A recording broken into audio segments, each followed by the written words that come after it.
Recently open AI ने chat GPT का सबसे लेटेस्ट मॉडल लॉन्च किया है जिसका नाम है O3। और O3 जो चीज़ें कर सकता है उसको देखकर मेरा दिमाग हिल गया।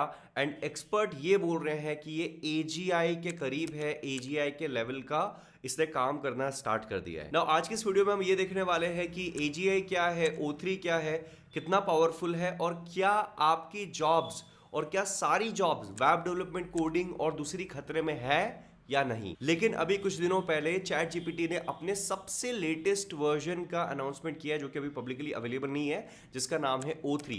और अगर उसके बेंचमार्क टेस्ट की बात करें तो results are mind blowing. O3 ने सॉफ्टवेयर इंजीनियरिंग के बेंच टेस्ट पे स्कोर किया है 71.7%, जो कि ओवन के मुकाबले 22.2% ज्यादा है। उसके बाद कॉम्पिटिटिव कोडिंग की बात करें तो ओवन ने स्कोर किया था 1891 और यहां पर O3 का स्कोर है 2727 ELO। गाइस बहुत मैसिव इंप्रूवमेंट है। और जो लोगों को ओवन के बारे में नहीं पता है, जिन लोगों ने ओवन यूज नहीं किया है, अगर मैं भी आपको कंपेयर करके बताऊं तो अभी चैट जीपीटी जो आप फ्री वाले वर्जन में यूज करते हो वो है 4O। और अगर आप 4O को भी देखेंगे तो वो भी बहुत पावरफुल है, बहुत सारी चीजें बहुत अच्छे से कर सकता है, बिना किसी प्रॉब्लम्स के कर सकता है। वहां तक 4O ही बहुत है आज के टाइम के लिए। लेकिन कुछ मंथ्स पहले जब चैट जीपीटी ने ओवन लॉन्च किया तो ओवन बहुत एडवांस्ड हो गया, उसके अंदर रीजनिंग की कैपेबिलिटीज आ गई। नाउ अब यहां पर O3 के साथ आपको और भी एडवांस्ड रीजनिंग कैपेबिलिटीज और ज्यादा बेटर स्कोर्स मिलते हैं। इसके बाद अगर O3 की पावर को मैथमेटिकल रीजनिंग के अंदर हम टेस्ट करें तो AIME 2024 एग्जाम के अंदर उसने स्कोर किया है 96.7%। आप बिलीव कर सकते हैं। और यहां पे सिर्फ उसका एक ही क्वेश्चन का आंसर गलत था। So it's a huge test और ये स्कोर होना एक बहुत बड़ी बात है। और अगर ओवन की बात करें तो मैथमेटिकल रीजनिंग में इसी टेस्ट में उसका जो स्कोर था वो 81.3% था। कहां 81.3% और कहां 96.7%। जस्ट इमेजिन कि we are getting to a level जहां पे ह्यूमन की जो कैपेबिलिटी है उसके लेवल या उसके ऊपर तक की रीजनिंग कैपेबिलिटीज अब एआई कर पा रहा है। एक GPQA डायमंड टेस्ट होता है जिसको एक्सपर्ट लेवल की साइंस प्रॉब्लम्स को सॉल्व करने के लिए यूज किया जाता है। तो वहां पे नए मॉडल ने O3 मॉडल ने 87.7 स्कोर किया और ओवन का स्कोर वहां पे 78% था। इसके बाद बात आती है AGI के बेंचमार्क से। ना व्हाट इज AGI? AGI का मतलब होता है आर्टिफिशियल जनरल इंटेलिजेंस। और ये आर्टिफिशियल इंटेलिजेंस में एक ऐसा बेंचमार्क है या फिर इसको टेस्ट करने का, AI को टेस्ट करने का एक ऐसा तरीका है कि अगर AGI के लेवल पे ये ऊपर पहुंचता है तो ह्यूमन लाइक इंटेलिजेंस, ह्यूमन जो काम नॉर्मली करता है, जहां पे उसकी इंटेलिजेंस रिक्वायर्ड होती है, वो लेवल का काम अब AI कर पाएगा। तो अगर AGI की बेंचमार्क की बात करें तो O3 ने स्कोर किया है 87.5%, जो कि पिछले 5 सालों में कोई भी मॉडल अभी तक ब्रेक नहीं कर पाया था। पहली बार पिछले 5 साल में ऐसा हुआ है कि 85% के ऊपर किसी मॉडल ने यह नंबर को क्रैक किया है। और ऐसा कहा जाता है कि जिस दिन AGI के लेवल का AI डेवलप हो गया उस दिन ह्यूमंस जो भी काम करते हैं वो मशीन्स करने लग जाएगी। और आप ऑलरेडी देख पा रहे हो कि 87% पे हम ऑलरेडी है। और कुछ ह्यूमंस जो है जो इस लेवल से भी नीचे काम करते हैं, ऑलरेडी AI जो है उससे ऊपर निकल चुका है। अभी जो ओवन और O3 मॉडल है ये कोई आम मॉडल नहीं है जैसे कि पुराने मॉडल्स थे।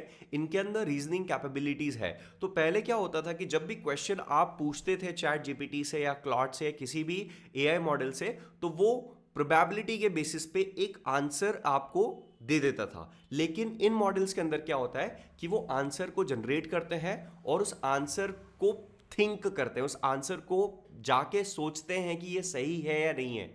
और इसका एक लूप होता है जिसके थ्रू ये बार बार जाकर उस क्वेश्चन को, उस आंसर को चेक कर सकते हैं कि ये कितना सही है या इसका लेवल क्या होगा सही होने का, लॉजिकल होने का।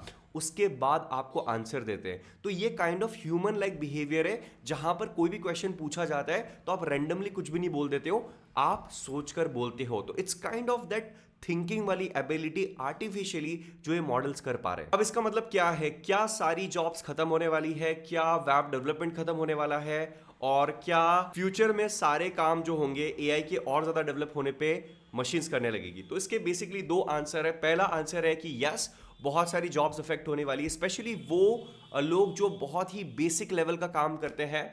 तो अगर मैं एग्जांपल लूं तो आज आज से 7-8 साल पहले ये होता था कि लोगों को सिर्फ HTML के लिए और CSS के लिए हायर किया जाता था। AI के डेवलप होने के बाद HTML CSS ऐसा होगा कि कोई भी कंपनी का बॉस जो है एक प्रॉम्प्ट दे के बेसिक HTML CSS का एक पेज बनवा लेगा। सो वो इतना आसान हो जाएगा। तो अल्टीमेटली बात ये है कि जो बेसिक टास्क थे वो ऑटोमेट हो जाएंगे through AI, but again there will be something जो हमेशा हमेशा हमेशा मशीन्स के लिए करना मुश्किल होगा और जहां पे ह्यूमन इंटरवेंशन की रिक्वायरमेंट होगी। मैं आपको एग्जांपल देके समझाता हूं। आज से हजारों साल पहले हमें सरवाइव करने के लिए, हमारे फूड के लिए हमें दिन रात मेहनत करनी पड़ती थी। अगर हम पीछे चले जाएं तो ह्यूमंस का जो सिविलाइजेशन स्टार्ट हुआ है सबसे शुरुआत में, हमारा काम कुछ नहीं था। हमारा काम था हंटिंग करना। हंटिंग के बाद हम जब एग्रीकल्चर करने लगे तो हम एग्रीकल्चर और खेती करने लगे, तब हमारा काम था फसल उगाना और अल्टीमेट हमारा गोल था कि हम अपना पेट भर सके। लेकिन जब रिवॉल्यूशन हुआ, इवोल्यूशन हुआ और उसके बाद टेक्नोलॉजी डेवलप हुई, ह्यूमैनिटी का डेवलपमेंट हुआ, तब जाकर ये हुआ कि आपको उन बेसिक चीजों के लिए आज चिंता करने की जरूरत नहीं है। आपका खाना कल से कहां आएगा उसकी आज आपको टेंशन नहीं है, आप ऊपर के लेवल के काम कर रहे हो। सिमिलरली अगर देखा जाए, अगर उसी इवोल्यूशन के पर्सपेक्टिव से हम इसको देखें तो आप जो काम पहले कर रहे थे वो मशीन्स करने लगेगी और आप और भी एडवांस लेवल के काम करोगे। नाउ एडवांस लेवल के काम क्या होंगे वो डिपेंड करता है टाइम के ऊपर, बट हमेशा हमेशा हमेशा there will be requirement of humans. तो आप लोगों को डरने की जरूरत नहीं है।